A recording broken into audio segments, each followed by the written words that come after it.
തിങ്ങാൻ ഇതൊന്നും അറിയാതെ പറ്റിയ ഒരു സ്ഥലം തപ്പിപ്പിടിച്ച് അവിടെ ചുരുണ്ടുകൂടാനുള്ള തയ്യാറെടുപ്പിലാണ്. അതുവഴി കുറച്ച് ചുറ്റിക്കറങ്ങിയപ്പോൾ അവൾക്ക് ഇഷ്ടപ്പെട്ട ഒരു സ്ഥലം കണ്ടെത്തുന്നു. അങ്ങനെ അവൾ അവിടെ തങ്ങാമെന്ന് വിചാരിക്കുന്നു.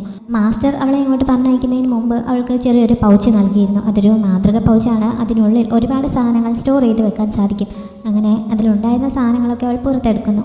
മാസ്റ്റർ പറഞ്ഞപ്പോൾ ഇത്രയധികം സാധനങ്ങൾ അതിലുണ്ടായിരിക്കുമെന്ന് അവൾ ഒട്ടും പ്രതീക്ഷിച്ചിരുന്നതല്ല. ഒരുപാട് ഫ്രൂട്ട്സും അവൾക്ക് അവിടെ കഴിഞ്ഞുകൂടാൻ അത്യാവശ്യമുള്ള സാധനങ്ങളും ഒക്കെ അദ്ദേഹം അതിൽ പാക്ക് ചെയ്ത് വെച്ചിട്ടുണ്ടായിരുന്നു.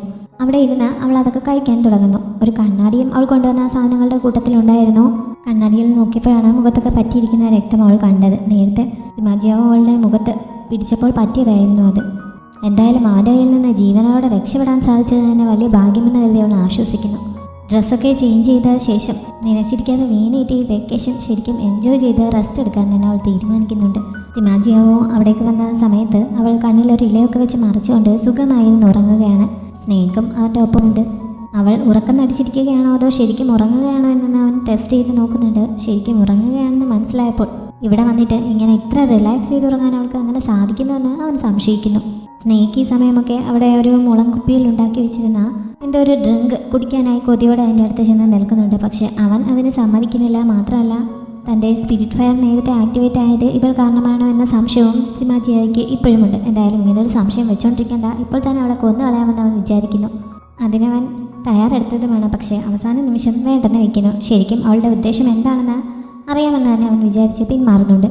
സ്നേക്ക് ഇപ്പോഴും ആ മുളംകുപ്പിയുടെ അടുത്ത് നിൽക്കുകയാണ്. അതുകൊണ്ട് അതിൽ എന്താണെന്ന് അവനടുത്ത് മണത്ത് നോക്കുന്നു. അതിനുശേഷം പുച്ഛത്തോടെ തിരികെ വെക്കുന്നുമുണ്ട്. എന്നിട്ട് അവൻ തിരികെ പോകുന്നു. അതുകൊണ്ട് സ്നേക്കിനും അവനെ ഫോളോ ചെയ്ത് പോവേണ്ടി വരുന്നു.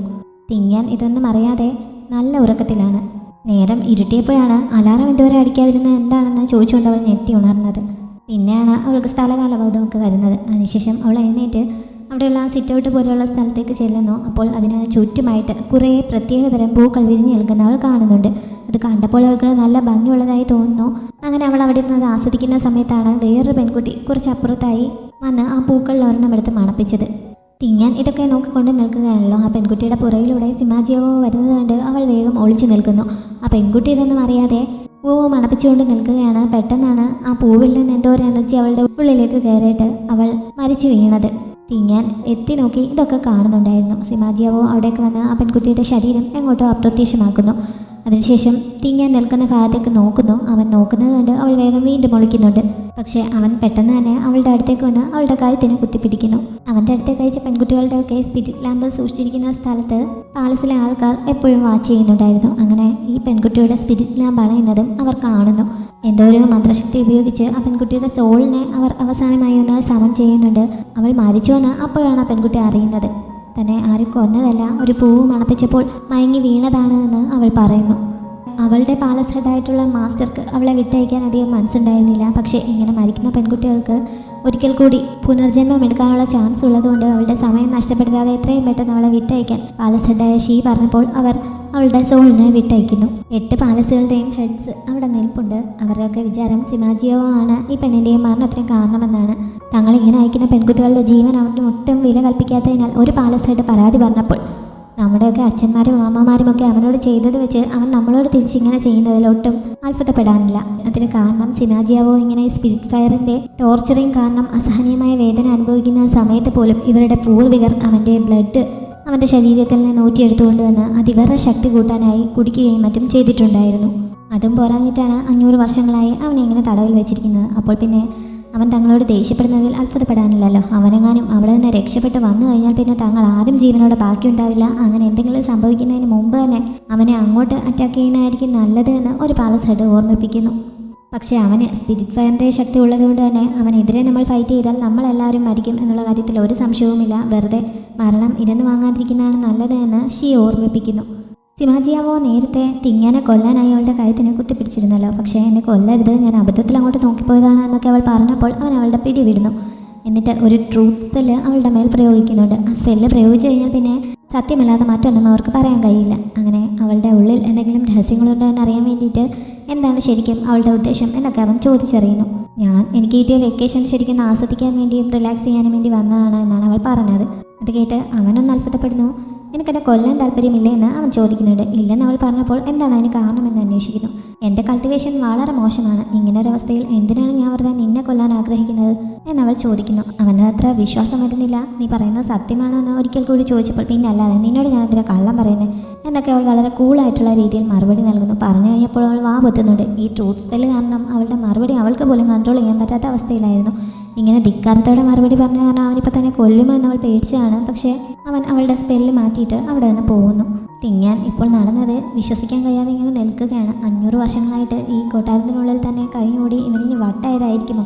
ഇങ്ങനെ സെർവ് ചെയ്യാനായി പെൺകുട്ടികളെ അയക്കുന്നതിന് പകരം കുറച്ച് ഡോക്ടേഴ്സിനെയാണ് ഇങ്ങോട്ട് ശരിക്കും അയക്കേണ്ടത് എന്നൊക്കെ അവൾ സ്വയം പറയുന്നുണ്ട്. അന്ന് രാത്രി തിങ്ങാൻ ഉറങ്ങിക്കിടന്ന സമയത്ത് സ്നേക്ക് അവളുടെ അടുത്തെത്തി അവളെ ഉണർത്താൻ ശ്രമിക്കുന്നു. കയ്യിലൊക്കെ തൊട്ട് വിളിച്ചിട്ടൊന്നും അവൾ ഉണരുന്നില്ല. അങ്ങനെ അത് അവളുടെ മുഖത്ത് തൊട്ട് വിളിക്കുന്നു. അവസാനം തിങ്ങാൻ ഉണരുന്നുണ്ട്. ആ സമയത്ത് അവളുടെ കൈ അതിൻ്റെ വായുടെ അടുത്തായിരിക്കുകയാണ്. പേടിച്ചവൾ ഞെട്ടിപ്പുറയിലേക്ക് മാറുന്നു. അത് തന്നെ തിന്നാൻ വന്നതാണ് എന്നാണ് അവൾ വിചാരിച്ചിരിക്കുന്നത്. എൻ്റെ ഈ എല്ല് പോലുള്ള ശരീരം കൊണ്ട് നിനക്കൊന്നും ആവത്തില്ല. ഞാൻ നിൻ്റെ വായിലെങ്ങാനും ഉടക്കിയിരിക്കത്തതേ ഉള്ളൂ. അതുകൊണ്ട് എന്നെ ഒന്നും ചെയ്യരുത് എന്നൊക്കെ അവൾ പറയുന്നുണ്ട്. ഈ സമയത്താണ് സ്നേക്ക് അവിടെ ആ മുളം കുപ്പിയിലുണ്ടായിരുന്ന ഡ്രിങ്ക് കുടിക്കണമെന്ന് അതിൻ്റെ അടുത്തേക്ക് ചെന്ന് കാണിച്ചു കൊടുത്തത്. അങ്ങനെ അതിൻ്റെ ആവശ്യം അവൾക്ക് മനസ്സിലാവുന്നു. പേടിയൊക്കെ മാറിയതുപോലെ അവൾ ചെന്നൊരു പാത്രത്തിലേക്ക് ആ മുളയിലുണ്ടായിരുന്ന വെള്ളം ഒഴിച്ചു കൊടുക്കുന്നു. അതും നേരത്തെയുള്ള പൗച്ച് പോലെ ഒരു മാന്ത്രിക മുളയാണ്. അവരുടെ സെറ്റിലെ ഒരു സ്പെഷ്യൽ ഡ്രിങ്കാണ് അതിലുള്ളത്. ഒഴിക്കും തോറും അതിലിങ്ങനെ കൂടി വന്നുകൊണ്ടേയിരിക്കും, ഒരിക്കലും തീരുകയില്ല. സ്നേക്ക് ആ വെള്ളം മുഴുവൻ കുടിച്ചു തീർത്തിട്ട് അവളോട് യാത്ര പറഞ്ഞ് പോകുന്നു. ഇപ്പോൾ അതിനെ കണ്ടിട്ട് ഒരു നായയെ പോലെയാണ് അവൾക്ക് ഫീൽ ചെയ്തത്. എന്തായാലും ഇങ്ങനെ ഒരു ഭയങ്കര സർപ്പത്തെ ഒരു നായയെ പോലെ മെരുക്കിയെടുത്ത ഗ്രാൻഡ് മാസ്റ്ററെ സമ്മതിക്കണം എന്നൊക്കെ അവൾ ചിന്തിക്കുന്നുണ്ട്. എന്തായാലും ഒരു ദിവസം കൂടെ നീട്ടി കിട്ടിയതിൻ്റെ സന്തോഷത്തോടെ അവൾ വീണ്ടും ഉറങ്ങാൻ കിടക്കുന്നു. സ്പിരിറ്റ് ഫയർ കാരണമുള്ള ടോർച്ചറിങ് സിമാജിയാവോ ഇപ്പോഴും അനുഭവിക്കുന്നുണ്ട്. അങ്ങനെ അതിൻ്റെ ടോർച്ചറിങ് കഴിഞ്ഞ സമയത്താണ് സ്നേക്ക് അവിടെ ചെന്നിട്ട് തിങ്ങാനെ റെക്കമെൻഡ് ചെയ്ത് അവനോട് എന്തോ പറഞ്ഞത്. അവർ തമ്മിലുള്ള കമ്മ്യൂണിക്കേഷൻ നമുക്ക് മനസ്സിലാവില്ല, പക്ഷേ സിമാജിയാവയ്ക്ക് അത് മനസ്സിലാവുന്നുണ്ട്. 2 തവണ അവളുടെ അടുത്ത് നിന്ന് എന്തോ കഴിച്ചു എന്ന് കരുതി നീ അവൾക്ക് റെക്കമെൻഡേഷനുമായി വന്നിരിക്കുകയാണോ? അവളും ബാക്കിയുള്ളവരെ പോലെ തന്നെയാണ്. ഇവിടെ വരുന്ന എല്ലാവരും എന്തെങ്കിലും ദുരുദ്ദേശത്തോടെയാണ് വരുന്നത്. പിന്നെ ബാക്കിയുള്ളവരെക്കാൾ കൂടുതൽ അവൾക്ക് അഭിനയിക്കാനുള്ള കഴിവുണ്ട് എന്ന് മാത്രമേ ഉള്ളൂ. അധികം വൈകാതെ അവളുടെ തന്നിറം നിനക്ക് മനസ്സിലായിക്കോളും എന്ന് പറഞ്ഞിട്ട് അവൻ വീണ്ടും കൾട്ടിവേഷൻ തുടങ്ങുന്നു. കഴിഞ്ഞ ദിവസം രാത്രി ഒരു പെൺകുട്ടി മരിച്ചിരുന്നല്ലോ. പക്ഷേ അതിനെപ്പറ്റി അവിടെയുള്ള ബാക്കിയുള്ള പെൺകുട്ടികൾക്കൊന്നും അറിവുണ്ടായിരുന്നില്ല. അവളെ ഇന്ന് രാവിലെ മുതൽ കാണാനില്ല എന്ന് മാത്രമേ അവർക്ക് അറിയുകയുള്ളൂ. അവളുടെ ഡെഡ് ബോഡി പോലും കണ്ടു കിട്ടിയിട്ടില്ലാത്തതിനാൽ അവൾക്ക് എന്താണ് സംഭവിച്ചതെന്നതിനെ പറ്റി ഇവർക്ക് വലിയ ഐഡിയ ഇല്ല. നിഷങ്ങിൻ്റെ നേതൃത്വത്തിലുള്ള പെൺകുട്ടികളാണ് ഇതിനെപ്പറ്റി ചർച്ച ചെയ്യുന്നത്. ഈ നിഷങ്ങിൻ്റെ ഉദ്ദേശം എന്താണെന്ന് വെച്ചാൽ എങ്ങനെയെങ്കിലും സിമാജിയാവോയുടെ ശ്രദ്ധ പിടിച്ചുപറ്റി അവൻ്റെ ഭാര്യയാവുക. റൂളിങ്ങിൻ്റെ ടീം വേറൊരു ഭാഗത്താണ്. അവളുടെ കൂടെ അവളുടെ പാലസിൽ നിന്ന് വന്ന വേറെ 2 പേരുമുണ്ട്.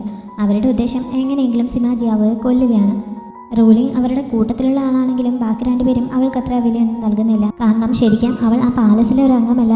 റൂളിങ്ങിൻ്റെ വംശക്കാരെയെല്ലാം ഈ പാലസ് ആയിട്ട് തടവിലാക്കി വെച്ചിരിക്കുകയാണ്. അതുകൊണ്ടാണ് അവൾക്ക് ഇങ്ങനെ ഒരു ഉത്തരവാദിത്തം ഏറ്റെടുത്ത് ഇങ്ങോട്ടേക്ക് വരേണ്ടി വന്നത്.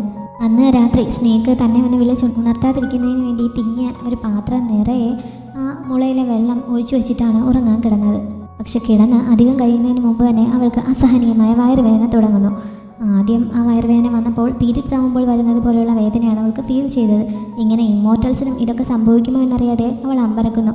പക്ഷെ ശരിക്കും ഉണ്ടായത് എന്താണെന്ന് വെച്ചാൽ ആ യുവാൻ ഷെഫ് അവളെ കൺട്രോൾ ചെയ്യുന്നതിന് വേണ്ടി തൻ്റെ കയ്യിലുള്ള ആയുധം പ്രയോഗിച്ചതായിരുന്നു. അവനത് കുലുക്കും തോറും അവളുടെ വേദന കൂടിക്കൂടി വന്നു. കുറേ സമയം കുലുക്കിയിട്ട് അവൾ തൻ്റെ അടുത്തേക്ക് വരികയോ എന്തെങ്കിലും റിപ്ലൈ തരികയോ ഒന്നും ചെയ്യാത്തതിനാൽ അവൻ അതിശക്തമായ രീതിയിൽ അത് കുലുക്കാൻ തുടങ്ങുന്നു. അതോടെ തിങ്ങാൻ്റെ ബോധം നഷ്ടപ്പെടുന്നുണ്ട്. ഈ സമയത്താണ് സ്നേക്ക് വെള്ളം കുടിക്കാനായി അവിടെ എത്തിയത്. അവളുടെ കണ്ടീഷൻ മനസ്സിലായ അത് അവളെ പൊക്കിയെടുത്ത് സിമാജിയാവോയുടെ മുന്നിലെത്തിക്കുന്നു. പക്ഷെ സിമാജിയാവോയ്ക്ക് അങ്ങനെ ഈ സ്നേക്ക് അവളെ കൊണ്ടുവന്ന് അത്ര ഇഷ്ടപ്പെട്ടിട്ടില്ല. എന്താണ് അവളുടെ പ്രശ്നമെന്ന് പരിശോധിക്കുന്നു. നോക്കിയപ്പോൾ തന്നെ അവന് കാര്യം മനസ്സിലാവുന്നുണ്ട്. എന്തുദ്ദേശത്തോടെയാണ് ഇവൾ ഇങ്ങോട്ടേക്ക് വന്നിരിക്കുന്നതെന്ന് നിനക്കറിയാമോ? പിന്നെ എന്തിനാണ് നീ ഇവളെ സഹായിക്കണമെന്ന് ആഗ്രഹിക്കുന്നത്? നിനക്ക് ജീവനിൽ കൊതിയില്ലാതെ ആയോ എന്നൊക്കെ സിമാജിയാവോ കുറച്ച് ദേഷ്യത്തോടെ സ്നേക്കിനോട് ചോദിക്കുന്നു. അത് കേട്ടതോടെ സ്നേക്ക് ജീവനം കൊണ്ട് അവിടെ നിന്ന് പാഞ്ഞു പോകുന്നുണ്ട്. അവളെ സഹായിക്കില്ല എന്നൊക്കെ പറഞ്ഞെങ്കിലും അവൻ തൻ്റെ കയ്യിൽ ഒരു മുറിവുണ്ടാക്കി ആ ബ്ലഡ് അവളുടെ വായിലേക്ക് വെച്ചു കൊടുക്കുന്നു. അതോടെ വേദനയൊക്കെ മാറിയതുപോലെ അവൾ സുഖമായി ഉറങ്ങാൻ തുടങ്ങുന്നു. അവൾ ഉണരുന്നതിന് പകരം അവിടെ സുഖമായി കിടന്ന് ഉറങ്ങുന്നതുകൊണ്ട് അവന് വീണ്ടും അത്ഭുതമാവുന്നു. ഇതുപോലൊരു മന്ദബുദ്ധി ഇങ്ങോട്ടേക്ക് അയക്കാൻ ആ പാലസിലുള്ളവർക്ക് എങ്ങനെ കഴിഞ്ഞു എന്നവൻ ദേഷ്യത്തോടെ ചിന്തിക്കുന്നുമുണ്ട്. പക്ഷെ പെട്ടെന്നാണ് മറ്റൊരു രീതിയിൽ അവൻ ചിന്തിച്ചത്. ചിലപ്പോൾ അവൾ ബാക്കിയുള്ളവരെക്കാളൊക്കെ വളരെ സ്മാർട്ടായിരിക്കും. അതുകൊണ്ടല്ലേ തൻ്റെ മുന്നിലേക്ക് ഡയറക്റ്റ് വന്ന് സമയം കളയാതെ ഇപ്പോൾ തന്നെ സ്നേക്കിനെ ഫ്രണ്ടാക്കി എടുത്തിരിക്കുന്നത്. അതുകൊണ്ടാണ് അവൻ അവൾക്ക് വേണ്ടി തന്നോട് റെക്കമെൻഡ് ചെയ്തത്. അതുകൊണ്ട് അവൾക്കാണ് കൂടുതൽ ബുദ്ധി എന്നവൻ മറിച്ച് ചിന്തിക്കുന്നുണ്ട്. അവൻ അവളുടെ അടുത്ത് നിന്ന് എഴുന്നേറ്റ് പോയപ്പോഴേക്കും അവൾ ഉണരുന്നു. പിന്നീടാണ് എവിടെയാണ് എത്തിപ്പെട്ടിരിക്കുന്നതെന്നൊക്കെ അവൾക്ക് മനസ്സിലാവുന്നത്. സിമാജിയാവോ മുകളിൽ കയറി പോകുന്നതുകൊണ്ട് അവൾ വേഗം എന്നിട്ട് അവൻ്റെ പിന്നാലെ ചെല്ലുന്നു. അവൻ്റെ മുന്നിൽ ചെന്നിരുന്നുകൊണ്ട് ഞാൻ എങ്ങനെയാണ് ഇവിടെ എത്തിയതെന്ന് അവൾ ചോദിക്കുന്നുണ്ട്. അവൻ്റെ വിചാരം അവൾ എപ്പോഴും നമ്പർ ഇറക്കുകയാണെന്നാണ്. എൻ്റെ മുന്നിലിരുന്ന് കൂടുതൽ അഭിനയമൊന്നും വേണ്ട, നീ ആ മണ്ടൻ സ്നേഹിനെ നിൻ്റെ കൺട്രോളിലാക്കിയിട്ട് അവൻ്റെ സഹായത്തോടെ എൻ്റെ അടുത്തേക്ക് വന്നതല്ലേ എന്നവൻ ചോദിക്കുന്നു. അങ്ങനെയൊന്നുമല്ല, ഇന്നലെ രാത്രി വയറുവേദന കാരണം ഞാൻ ഉറങ്ങിപ്പോയിരുന്നു. പിന്നീട് എന്താണ് സംഭവിച്ചതെന്ന് അറിയില്ല. ചിലപ്പോൾ ബാമ്പു വെള്ളം കുടിക്കാനെത്തിയ സ്നേക്ക് എൻ്റെ അവസ്ഥ കണ്ട് എന്നെ പൊക്കിയെടുത്ത് ഇങ്ങോട്ട് കൊണ്ടുവന്നതായിരിക്കും എന്നൊക്കെ അവൾ പറയുന്നു. അപ്പോഴാണ് ഇപ്പോൾ വയറ് വേദനിക്കുന്നില്ലല്ലോ എന്ന് അവൾ ഓർക്കുന്നത്. എങ്ങനെ അത് മാറിയെന്ന് അവൾക്ക് മനസ്സിലാവുന്നില്ല. നീ എൻ്റെ ബ്ലഡ് കുടിച്ചു, അതുകൊണ്ടാണ് നിൻ്റെ വേദന മാറിയതെന്ന് അവൻ പറഞ്ഞപ്പോൾ അവൾക്ക് പെട്ടെന്ന് ഓക്കാനം വരുന്നു. അവൾ ആ ബ്ലഡ് തുപ്പിക്കളയാൻ തുടങ്ങിയാണെന്ന് മനസ്സിലായപ്പോൾ അത് പുറത്തേക്ക് തുപ്പിയാൽ നിന്നെ ഞാൻ കൊല്ലുമെന്ന് അവൻ ഭീഷണിപ്പെടുന്നു. അതോടെ പുറത്തേക്ക് വന്നത് അവൾ അകത്തേക്ക് തന്നെ ഇറക്കുന്നുണ്ട്. അവൻ്റെ ബ്ലഡ് പെയിൻ കില്ലർ പോലെ വർക്ക് ചെയ്യുമെന്ന് അവൾ ഇപ്പോഴാണ് അറിയുന്നത്. പെയിൻ കില്ലറായിട്ട് മാത്രമല്ല, നിൻ്റെ സ്പിരിച്വൽ എനർജി കൂട്ടാനും അത് സഹായിക്കും. ആരും തന്നെ ഇത് വേണ്ടെന്ന് വിചാരിക്കില്ല എന്ന് അവൻ പറഞ്ഞപ്പോൾ എന്നെ അക്കൂട്ടത്തിൽ കൂട്ടണ്ട, എനിക്കിത് കുടിക്കാൻ ഒട്ടും താല്പര്യമില്ല എന്ന് അവൾ പറയുന്നു. അവൾ പറയുന്നത് സത്യം തന്നെയാണോ എന്നറിയാൻ നേരത്തെ പോലെ അവൻ അവളുടെ അടുത്തേക്ക് എന്നിട്ട് ആ ട്രൂത്ത് സ്പെൽ പ്രയോഗിക്കുന്നു. എന്നിട്ട് നേരത്തെ പോലെ നിനക്കെന്നെ കൊല്ലാൻ താല്പര്യമുണ്ടോ എന്ന് വീട്ടിൽ ചോദിക്കുന്നു. ഞാനിത്രയാണ് നിന്നെ കൊല്ലുന്നത്, എനിക്ക് നിന്നെ കൊല്ലാൻ മാത്രം പകയും വൈരാഗ്യവും ഒന്നുമില്ല, പ്രത്യേകിച്ച് കാരണവുമില്ല എന്നവൾ മറുപടി നൽകുന്നു. അങ്ങനെ ഒരാളെ കൊല്ലുന്നതിന് പ്രത്യേകിച്ച് കാരണമൊന്നും വേണമെന്നില്ല. ഇപ്പോൾ തന്നെ എനിക്ക് നിന്നെ ഇപ്പോൾ കൊല്ലാൻ തോന്നുന്നുണ്ട്. അതിനെപ്പറ്റി നിനക്ക് എന്താണ് പറയാനുള്ളതെന്ന് അവൻ ചോദിക്കുന്നു. ഞാനെന്ത് പറയാൻ, എന്തായാലും എനിക്ക് നിന്നെ തോൽപ്പിക്കാൻ പറ്റില്ലല്ലോ എന്നാണ് അവൾ മറുപടി നൽകിയത്. അതോടെ തൽക്കാലം അവൻ്റെ ദേഷ്യമൊക്കെ അടങ്ങി അവളെ വെറുതെ വിടുന്നുണ്ട്. ട്രൂത്ത് സ്പെല്ല് പ്രയോഗിച്ചിട്ട് പോലും അവൾ കള്ളം പറയുകയാണോ എന്ന് അവനാണിപ്പോൾ കൺഫ്യൂഷനായിരിക്കുന്നത്. എന്തായാലും നാളെ മുതൽ നീ എന്നെ സെർവ് ചെയ്താൽ മതിയെന്ന് അവൻ ഓർഡർ നൽകുന്നുണ്ട്. തിങ്ങാൻ വിശ്വസിക്കാൻ കഴിയാതെ അന്തം വിട്ടിരിക്കുകയാണ്. അവൻ്റെ നോട്ടം കണ്ടപ്പോൾ ഇനിയിരുന്നാൽ ശരിയാവില്ലെന്ന് തോന്നിയതിനാൽ അവൾ അവിടെ എഴുന്നേറ്റ് പോകുന്നു. അവൾക്ക് തന്നെ കൊല്ലാൻ മാത്രം പ്രത്യേകിച്ച് കാരണമൊന്നുമില്ല എന്ന് പറഞ്ഞത് അവനെ അത്ഭുതപ്പെടുത്തിയിരിക്കുകയാണ്. കാരണം അവിടെ വന്നിട്ടുള്ള ബാക്കി എല്ലാവരും ഒന്നല്ലെങ്കിൽ മറ്റൊരു തരത്തിൽ അവനെ കൊല്ലണമെന്ന് ആഗ്രഹിക്കുന്നവരാണ്. ഇപ്പോൾ 8 പാലസുകളിലും അവനെ സെർവ് ചെയ്തുകൊണ്ടിരിക്കുന്ന ഈ പാലസ് ഹെഡുകൾക്കും ശരിക്കും അവനെ കൊന്നാൽ കൊള്ളാമെന്ന് ആഗ്രഹമുണ്ട്. പക്ഷേ അവന് സ്പിരിറ്റ് ഫയർ കൺട്രോൾ ചെയ്യാൻ കഴിയുന്നതുകൊണ്ടും അവൻ്റെ ബ്ലഡിന് വലിയ തോതിൽ സ്പിരിച്വൽ എനർജി കൂട്ടാനുള്ള കഴിവുള്ളതുകൊണ്ടും മാത്രമാണ് അവരൊക്കെ ഇപ്പോഴും അവൻ്റെ ജീവനോടെ വെച്ചിരിക്കുന്നത്. അവൻ ഈ സ്പിരിറ്റ് ഫയർ കൊണ്ട് ഉണ്ടാക്കിയിരിക്കുന്ന ബാരിയർ തകർക്കാൻ വേണ്ടി ഡീമൻ വംശത്തിലുള്ളവരെല്ലാവരും ആഗ്രഹിക്കുന്നുമുണ്ട്. എന്നിട്ടും തിങ്ങാന് തന്നെ കൊല്ലാൻ യാതൊരു ഉദ്ദേശവുമില്ല എന്ന് പറഞ്ഞാണ് അവനെ അത്ഭുതപ്പെടുത്തിയിരിക്കുന്നത്.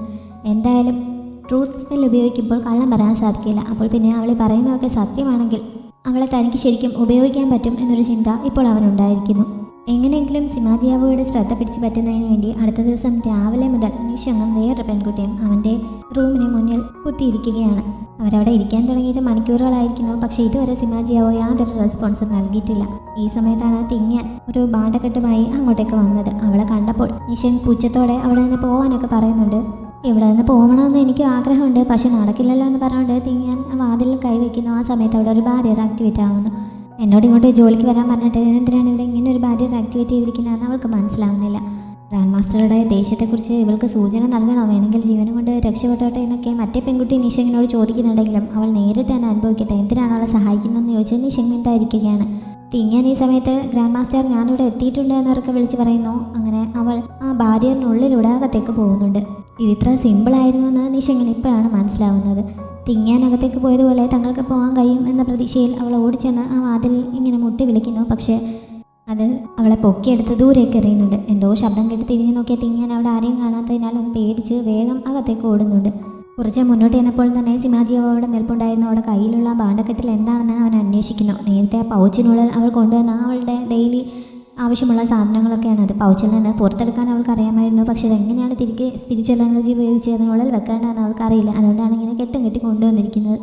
ആ വേസ്റ്റൊക്കെ അവിടെ ഇട്ടിട്ട് തനിക്കൊപ്പം വരാൻ പറഞ്ഞ് അവൻ മുകളിലേക്ക് കയറാൻ തുടങ്ങുന്നു. അതൊക്കെ അവിടെ ഇട്ടിട്ട് അവൾക്ക് പിന്നാലെ പോകേണ്ടി വരുന്നു. പുറത്തിരിപ്പുണ്ടായിരുന്ന പെൺകുട്ടികളെ അവൻ കൊന്നോ എന്ന് അവൾ അന്വേഷിക്കുന്നു. അവരെ കൊല്ലാൻ പോലും എനിക്ക് ഒട്ടും താല്പര്യമില്ല. അവരൊക്കെ അഭിനയം കൊണ്ടാണ് ഇവിടേക്ക് വന്നിരിക്കുന്നത്. എൻ്റെ അടുത്ത് അതൊന്നും നടക്കില്ല. അവൾ അവിടെ നിന്ന് ബഹളം വെച്ചുകൊണ്ട് എനിക്ക് ശല്യം സഹിക്കുക വയ്യാതെ ഞാൻ ദൂരെ എറിഞ്ഞതാണ് എന്ന് അവൻ പറയുന്നു.